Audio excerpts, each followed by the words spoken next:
حریم Khan north Karachi Bharat میں حیدرآباد دکن سے 7 kilometre دور کلنگدہ نامی ایک شہر ہے، جہاں ایک کسان اپنے کھیتوں میں بیج بو رہا تھا۔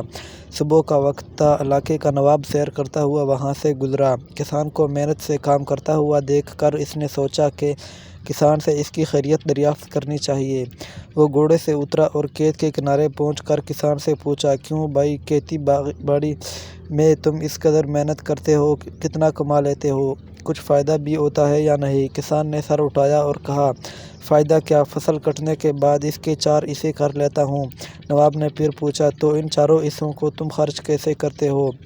کسان نے جواب دیا، "ایک حصہ تو حکومت کے ٹیکس میں چلا جاتا ہے، دوسرا حصہ قرض چکانے میں چلا جاتا ہے، تیسرا حصہ ادھار دیتا ہوں اور چوتھا حصہ یوں ہی لوٹا دیتا ہوں۔" نواب کو کسان کی یہ عجیب و غریب بات سن کر بہت تعجب ہوا۔ حیرت سے پوچھا کہ "تمہاری باتیں مجھے سمجھ نہیں آئیں، مجھے صاف صاف بتاؤ، تم قرض لیتے بھی ہو اور چکاتے بھی ہو۔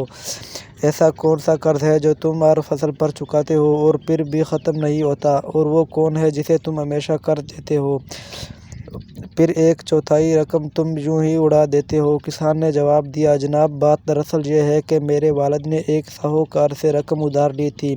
والد کے مرنے کے بعد اس کا سود میں ادا کرتا ہوں۔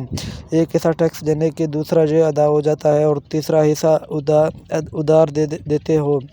نواب نے پوچھا۔ کسان نے کہا، "یہ میں اپنے 2 لڑکوں پر خرچ کرتا ہوں تاکہ وہ بڑھاپے میں مجھ پر خرچ کریں۔" نواب نے کہا، "اور یہ ایک حصہ فضول کیوں اڑا دیتے ہو؟"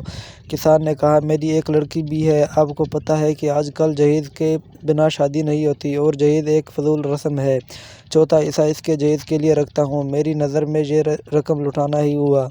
نواب اس کی معتدل گفتگو سے بہت متاثر ہوا اور ایک بڑی رقم اسے انعام کے طور پر دے کر رخصت ہو گیا۔